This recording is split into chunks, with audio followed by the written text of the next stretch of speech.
Toda glória a Jesus. É muito bom podemos estar juntos, celebrando ao Senhor. Hoje a gente está com a casa menos vazia. A gente teve o privilégio de ter os irmãos aqui adorando conosco e juntos celebrando a Deus. E isso é simplesmente maravilhoso. Podemos estar juntos celebrando ao Senhor Jesus. E a palavra que Deus tem para nós nessa noite, palavra especial, fechamento da série de mensagens que a gente vem trabalhando já há algumas semanas, e a gente está nessa reflexão em cima da carta de Paulo, a segunda carta de Paulo a Timóteo, que é o seu discípulo, que é um filho na fé, que é alguém que caminha com Paulo, é alguém que recebeu de Paulo instruções nesse tempo difícil, onde a igreja estava sendo perseguida e o próprio apóstolo Paulo, ele estava preso, abandonado, sozinho, e ele dá algumas instruções profundas para a caminhada com a igreja a partir daquele momento em que Paulo já não ia mais estar presente. Eu quero ler com vocês essa palavra de 2 Timóteo, capítulo 4, versos 1 a 8. Nós vamos nos ocupar nessa passagem. E a palavra do Senhor diz assim: na presença de Deus e de Cristo Jesus, que há de julgar os vivos e os mortos por sua manifestação e por seu reino, eu exorto solenemente, pregue a palavra, esteja preparado a tempo e fora de tempo, repreenda, corrija, exorte com toda paciência e doutrina. Pois virá o tempo em que não suportarão a sã doutrina. Ao contrário, sentindo coceira nos ouvidos, juntarão mestres para si mesmos, segundo os seus próprios desejos. Eles se recusarão a dar ouvidos à verdade, voltando-se para os mitos. E olha o que ele diz então para Timóteo: você, porém, seja moderado em tudo, suporte os sofrimentos, e faça a obra de um evangelista, cumpra plenamente o seu ministério. Verso 6, eu já estou sendo derramado como uma oferta de bebida, está próximo o tempo da minha partida, combati o bom combate, terminei a corrida, guardei a fé. Agora me está reservada a coroa da justiça que o Senhor, justo juiz, me dará naquele dia, não somente a mim, mas também a todos que amam a sua vinda. Eu repito essa parte final, mas também a todos os que amam a sua vinda. A palavra que nós vamos compartilhar com você nessa noite é uma palavra que se chama, tem como título, persevere na esperança. Nós cremos que ao longo de toda essa jornada, as reflexões que foram sendo feitas, a gente estava dizendo que diante de uma crise, diante de uma reorganização da vida, a gente não deve inventar algo novo, mas retornar para aquilo que nós já sabemos. Nós falamos e afirmamos ao longo dessas semanas que diante de algo inesperado, a gente não deve ficar transtornado ou desesperado, senão que a gente deve retornar ao prumo, aquilo que é central, aquilo que é o fundamento, aquilo que é o essencial da nossa caminhada. Diante de tudo que nós estamos vivendo, a gente deve perseverar na esperança. E a palavra que eu quero compartilhar com vocês tem a ver com essa introdução. A fé de quem não tem expectativa da volta de Jesus se confunde com pensamento positivo. O tema na qual nós estamos compartilhando é persevere na esperança, mas perseverar na esperança tem a ver como entender o impacto da expectativa com a volta de Jesus. Às vezes a gente não compreende isso, a gente não fala sobre isso, e a gente não tem expectativa a respeito disso, de que Jesus vai voltar. Quem sabe a pandemia está nos mostrando que o nosso lugar não é esse. Os sofrimentos à nossa volta, Deus não nos criou para o sofrimento. E a gente começa a crescer na expectativa, na esperança de que Jesus volte em glória como Ele prometeu. Um desejo ardente no nosso coração de que Jesus, ele vem a essa terra, e não mais de uma forma inexpressiva, quem sabe, ou percebida por poucos, mas ele vai ser percebido por todas as pessoas. Todas as pessoas vão ter a oportunidade de confessar Jesus como Senhor e Salvador das suas vidas. E é essa expectativa que nós devemos ter no nosso coração. Eu estava meditando nessa palavra e eu comecei a adorar a Deus, cantando: vem, Senhor Jesus, Maranata. O desejo ardente no meu coração de que Jesus volte, resgate novamente a sua igreja e leve a sua igreja em perfeita adoração na eternidade. Mas as pessoas que têm a sua fé centrada no presente, as pessoas que têm a sua fé centrada nas coisas que fazem agora, dia a dia, e não tem nenhuma expectativa do porvir, a sua fé se confunde com um pensamento positivo. Algumas pessoas dizem assim: olha, como esse fulano, ele é cheio de esperança, ele acredita que vai passar todo esse sofrimento. Será que esperança é esperar que tudo ficará bem? Será que fé é um pensamento positivo cujo alvo da nossa espiritualidade é o bem-estar? É que nada de ruim aconteça? É esperar para que um momento da nossa vida onde não haverá conflito, não haverá nenhum tipo de desconforto na nossa história? Será que o alvo da espiritualidade cristã é simplesmente o bem-estar individual? E se nós sofremos por algum motivo, isso é porque nós não temos uma fé madura?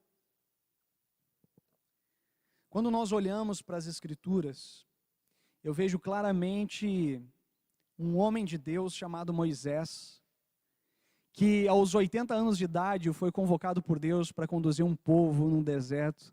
Passou 40 anos nesse deserto, passou sede, fome, passou todo tipo de conflito com a multidão que ele conduzia, que muitas vezes o criticava. Moisés liderando esse povo com paciência e perseverança por 40 anos. Chega na porta da terra prometida, que era a grande expectativa que eles tinham, e Deus não permite ele entrar. Ele morre na porta da terra prometida e faz ali o seu sepulcro.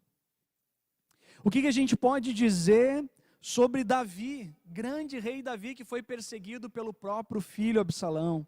Ou o profeta Jeremias, cuja marca é o profeta que anuncia as verdades de Deus e não é ouvido por ninguém. E por isso é chamado de profeta chorão, lamentando não ser ouvido por sua geração. Ou Pedro, que é crucificado de cabeça para baixo, ou Paulo, que termina sozinho numa prisão. O que dizer de uma fé cujo símbolo é a cruz, cujo rei se humilha e a sua coroa não é de ouro nem prata, mas de espinhos?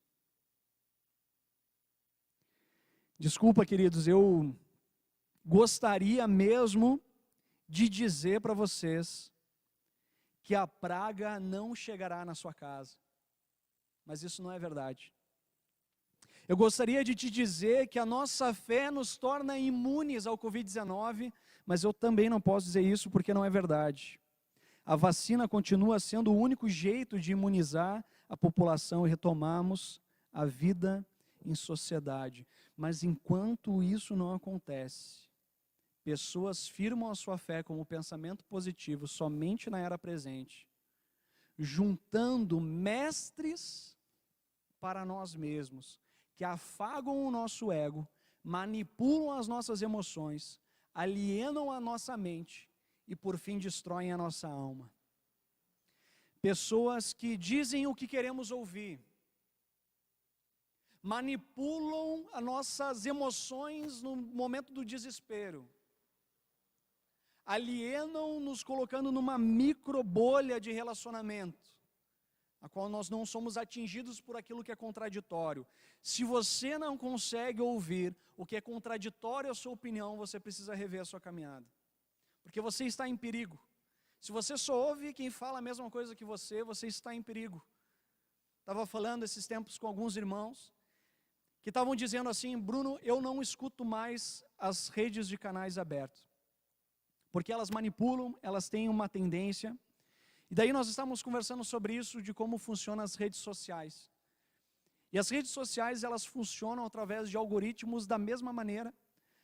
As redes sociais, de tal forma que ela apresenta artigos ou propagandas ou notícias que possivelmente a gente vai curtir, porque ela deseja que a gente curta, que a gente compartilhe, que a gente multiplique a informação, porque é assim que se ganha dinheiro nas redes sociais. Então, de alguma forma, dependendo da maneira como a gente vai vivendo na rede social, a gente vai criando a nossa própria microbolha.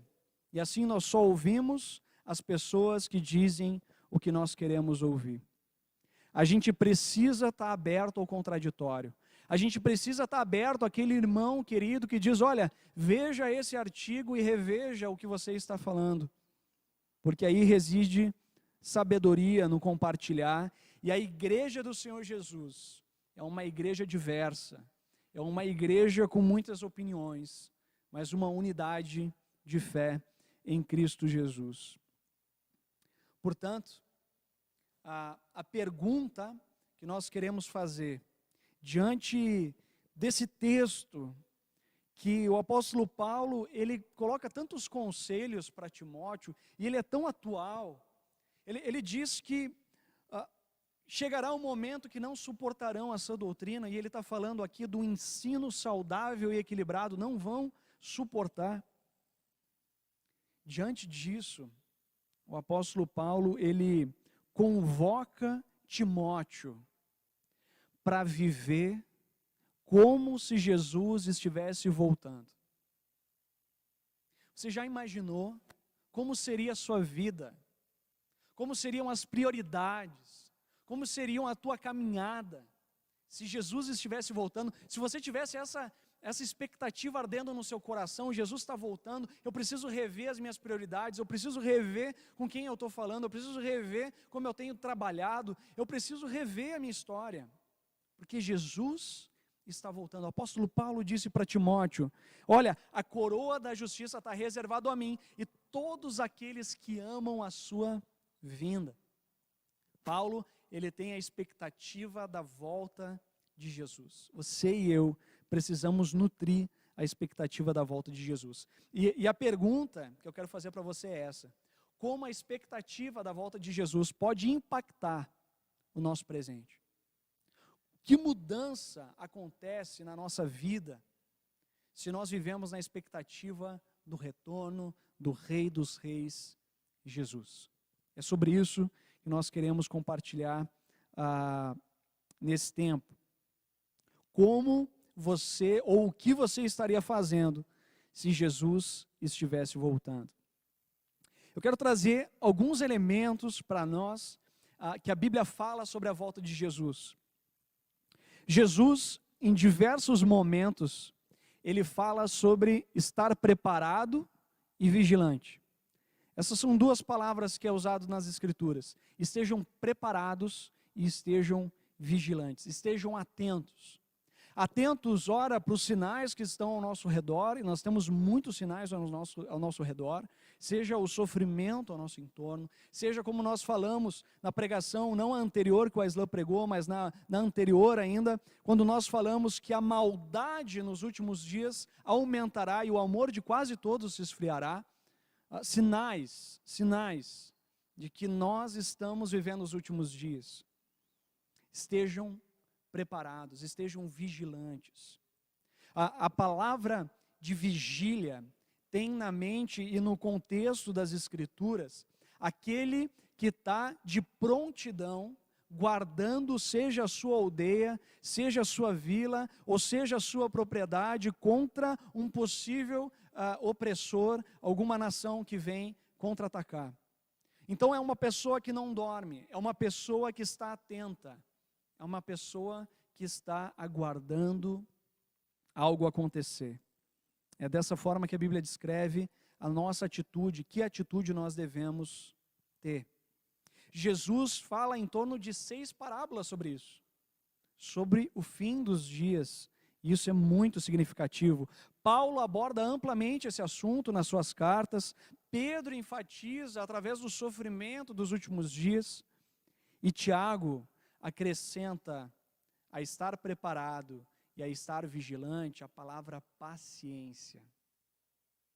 Sejam pacientes, e essa eu preciso ler para os irmãos. Tiago 5, versos 7 e 8, a palavra do Senhor diz assim: portanto, sejam pacientes até a vinda do Senhor. Vejam como o agricultor aguarda que a terra produza a preciosa colheita, e como espera com paciência até virem as chuvas de outono e da primavera. E ele termina no verso 8: sejam também pacientes e fortaleçam o seu coração, pois a vinda do Senhor está próxima. Sejam pacientes e fortaleçam o seu coração, pois a vinda do Senhor está próxima. Que palavra preciosa. O Senhor nos relembra aqui que nos últimos dias haverá um estresse tremendo, haverá confronto, haverá briga, haverá tensão. Mas a palavra é: sejam pacientes e fortaleçam o seu coração. Eu creio que a palavra de Deus sempre de novo reforça que a mudança prioritária, ou o início da mudança de todas as coisas, é em nós. A gente briga com os governantes, a gente briga com os nossos familiares, a gente briga com amigos, mas a palavra sempre de novo fala: deixa o teu coração ser transformado. É a renovação da sua mente, não da mente do outro. É a renovação da sua esperança, não da esperança do outro.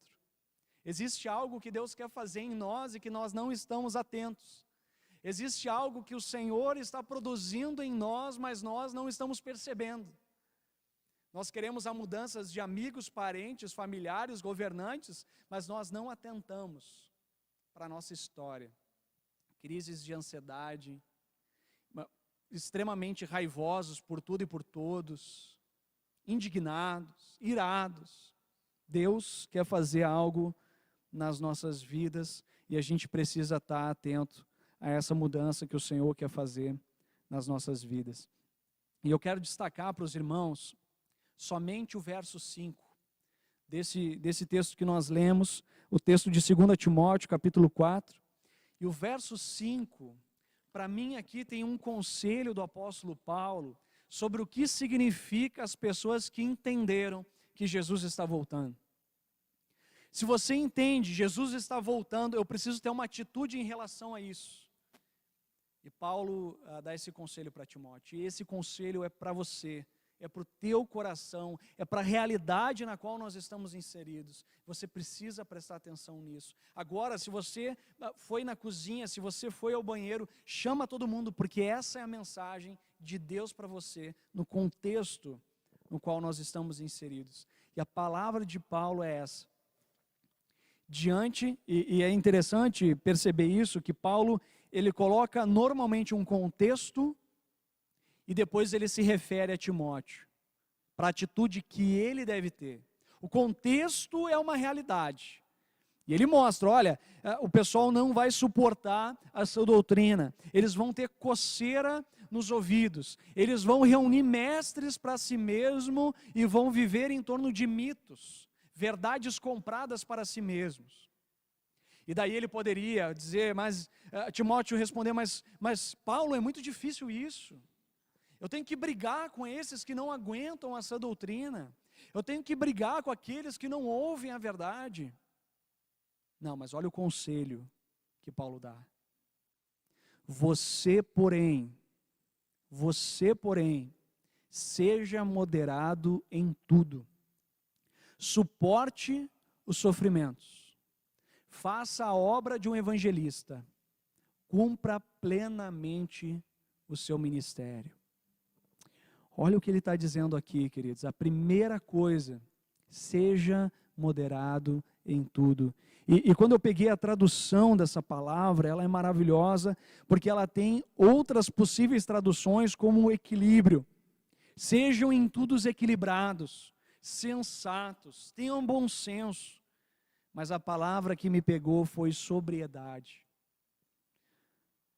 Porque normalmente a gente fala de sobriedade quando a pessoa não está com efeito de bebida alcoólica no seu corpo, ou alguma dependência química que possivelmente ela vai ter, que ela acaba mudando, ela acaba sendo alterada o seu ânimo, as suas emoções e as suas atitudes.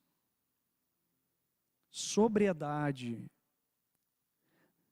Mais do que isso, é exercer o domínio próprio, evitar o excesso, as paixões, e paixões aqui eu quero dizer com a intensidade das nossas brigas e revoltas. Alguém sóbrio, é alguém não precipitado. Alguém sóbrio é alguém que não se mete em confusão. Alguém sóbrio é alguém razoável.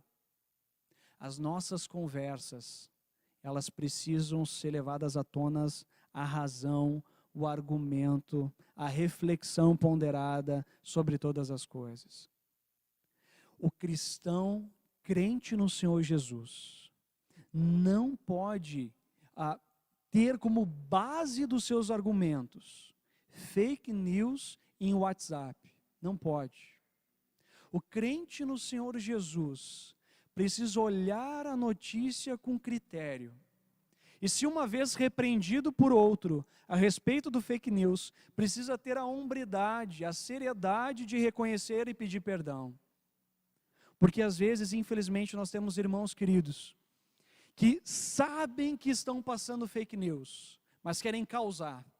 Desculpa, querido, isso não é atitude de um discípulo de Jesus, sobretudo no contexto que nós estamos vivendo, de tremendo conflito, e alguns conflitos desnecessários, porque são conflitos emocionais, são conflitos cegos, são conflitos de uma opinião só, são conflitos de detentores da verdade que não conseguem ter um diálogo razoável.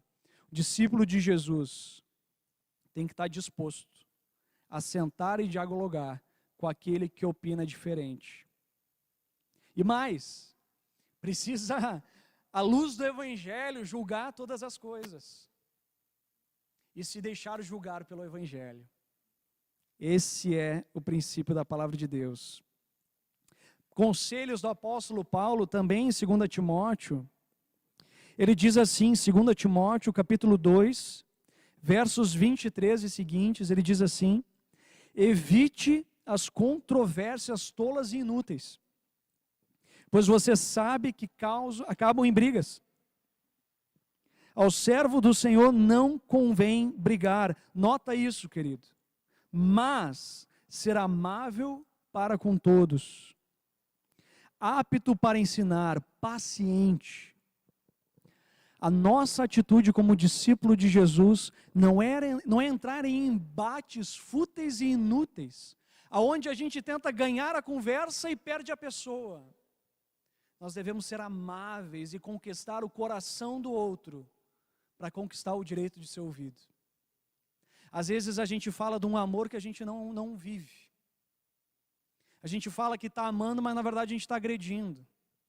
A gente fala que tem uma verdade, mas a gente bate na cara da outra pessoa a verdade que nós professamos. Você só pode compartilhar da verdade se a pessoa está aberta a receber. Do contrário, você precisa ter paciência. E ganhar a pessoa pelo relacionamento. Ganhar a pessoa pelo amor. E eu sei, é difícil, por isso. O fruto do Espírito é mansidão, domínio próprio, paciência. Tudo isso é fruto do Espírito e não obra da carne. É gerado pelo Espírito Santo em nós e não autoproduzido. Por isso é motivo de oração. E quando nós entramos em embates ferrenhos com pessoas nas redes sociais, sobretudo, eu queria desafiar você, ao mesmo tempo que você gasta na rede social brigando com as pessoas, gastar diante do altar do Senhor em oração. Para Ele te dar amor. Porque Jesus diz, amem os seus inimigos e orem por aqueles que os perseguem. Essa é uma obra de Deus em nós. E Ele continua dizendo, deve corrigir com mansidão os que lhe opõem, com mansidão, sendo amável e gentil, na esperança, presta atenção nisso, na esperança de que Deus lhes conceda o arrependimento, levando-os ao conhecimento da verdade, para que assim voltem à sobriedade e escapem da armadilha do diabo, que os aprisionou para fazerem a sua vontade. A gente corrige com mansidão, com gentileza, na esperança que Deus toque e haja arrependimento. Nós agimos de maneira amável e Deus convence. A gente precisa saber distinguir o que é nosso e o que pertence a Deus. A nós pertence o amor, pertence amar as pessoas. E a Deus pertence o convencimento. A nós pertence compartilhar à medida que a pessoa tem abertura para isso. A Deus existe repreensão, exortação, juízo.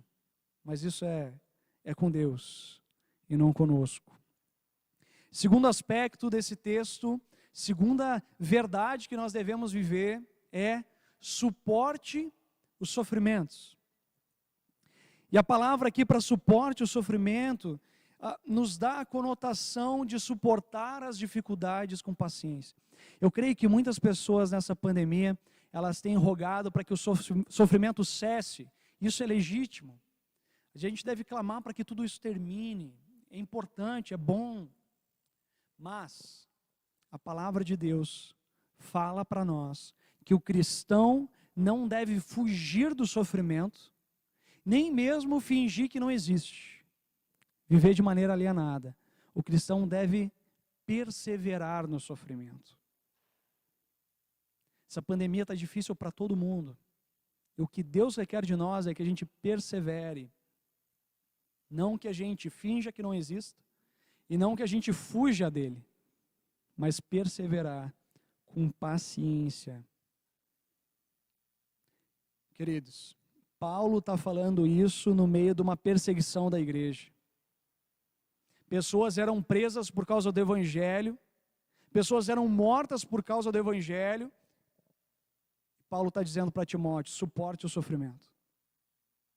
Paulo não fala para Timóteo, reúne 4, 5, matem o imperador. Não falou isso. Reúne um pessoal meia boca aí que sabe manejar uma espada e vão para a luta. Não. Suporte o sofrimento. Igual os discípulos que foram perseguidos, foram presos, açoitados. E foi falado sobre eles, olha, vocês têm que parar de falar do nome de Jesus, senão a gente vai prender vocês de novo, vai açoitar vocês de novo. Eles saíram da prisão, felizes e alegres, exultando no Senhor, porque foram achados dignos de serem maltratados no nome do Senhor Jesus. Suporte no sofrimento. Resista no sofrimento. Não se deixe ganhar por manipulações emocionais, com aglomerações que hoje parece não ser nada, mas que pode tirar a vida de um familiar, pode tirar a vida de um amigo, pode tirar a vida de um avô ou de uma avó. Por quê? Deixa eu falar para você, se Deus assim permitir, a gente vai ter 1 milhão de aniversários para celebrar. A gente vai estar muitas vezes com os nossos amigos, mas no meio da pandemia não é o momento. Suporte o sofrimento. Mas Bruno, eu estou cansado com o online, está todo mundo cansado com o online. Ainda bem que tem uns irmãos aqui que eu estou às vezes olhando para eles, mas eu estou olhando para a câmera, eu não gosto de ficar olhando para a câmera. Mas a gente precisa resistir nesse tempo, para a gente poder juntos celebrar o Senhor, tendo resistido. Porque a palavra de Deus diz que quando a gente persevera na provação, então a gente tem a fé aprovada, e o resultado disso é a maturidade. Uma fé provada pelo sofrimento é uma fé madura, é uma fé que se torna inabalável, é uma fé que suporta as dificuldades da vida com esperança. O que se requer, verdadeiro discípulo de Jesus, é que em tudo sejam sóbrios, é que em tudo suporte os sofrimentos. E por último, a palavra do Senhor diz: faça a obra de um evangelista, cumpra plenamente seu ministério. Para mim aqui, eu peguei essas duas frases de maneira conjunta, porque aqui Timóteo, ele não vai continuar o trabalho itinerante de Paulo. Então Timóteo, ele tem uma função pastoral, cuidar de uma igreja. Mas, o que Paulo está falando para ele não é simplesmente porque você é evangelista, porque você tem um dom de evangelista, então você vai seguir nesse trabalho itinerante. Não, ele está falando porque nos últimos dias, aqueles que têm expectativa com a volta de Jesus, entenderam uma coisa: Mateus 24:14, e este evangelho do reino será pregado a todas as nações, então virá o fim. Para quem tem expectativa da volta de Jesus, em tudo é sóbrio, suporta os sofrimentos e cumpre a obra de um evangelista. Proclama a esperança que tem em Cristo Jesus.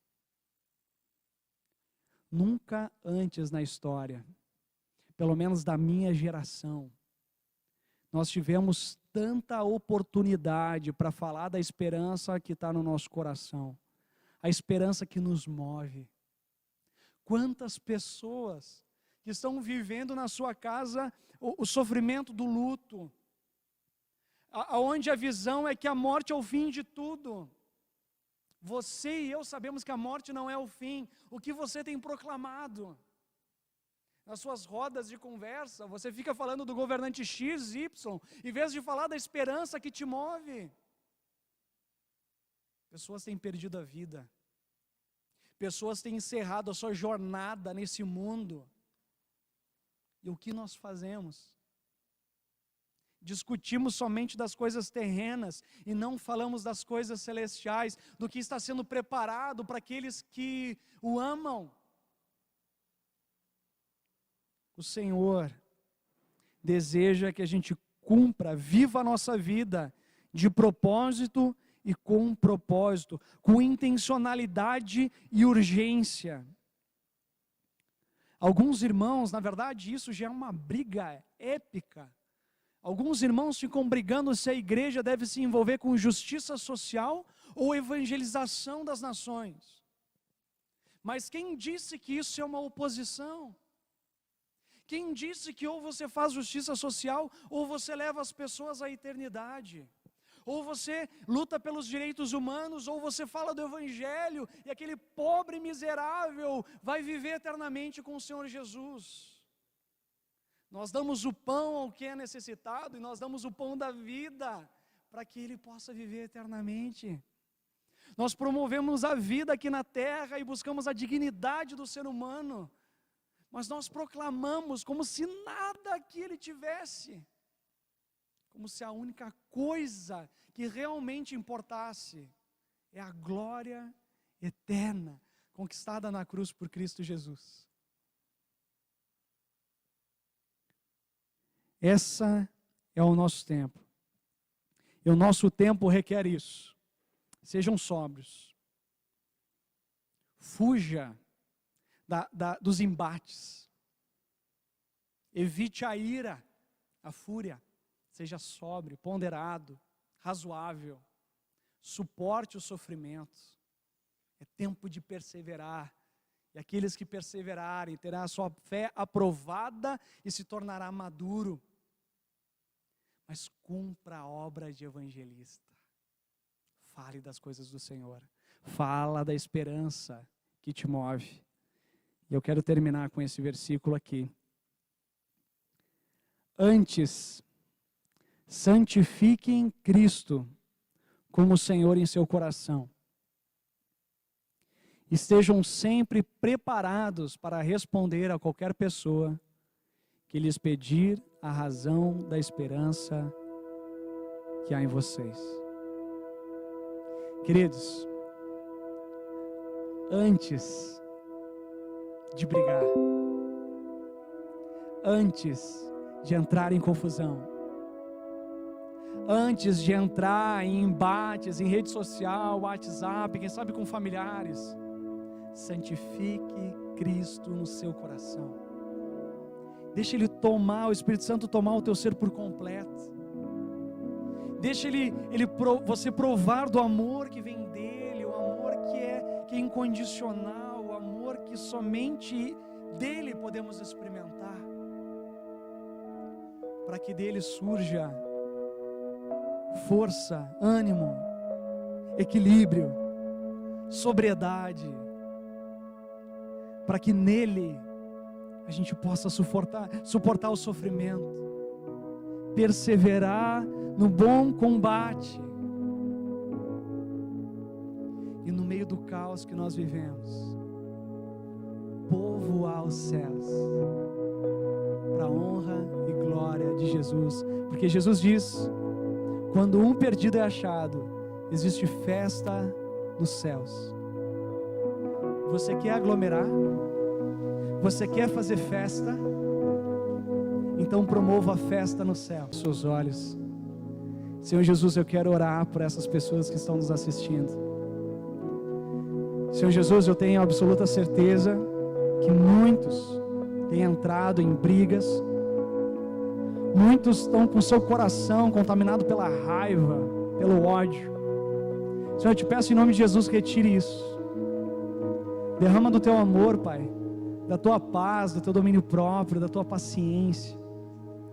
Senhor, derrame de mansidão para que cada pessoa que nos assiste possa, em vez de combater com ódio, amar os seus inimigos e orar por aqueles que os perseguem. Senhor, isso não vem de nós, vem do Senhor. Abençoa, encha o coração de cada pessoa com o teu Santo Espírito, para que nós como igreja, Senhor, tua igreja, resista no dia mal, com fé e esperança, até que o Senhor volte e restaure, fazendo novos céus e nova terra. Te pedimos isso, Senhor, em nome de Jesus.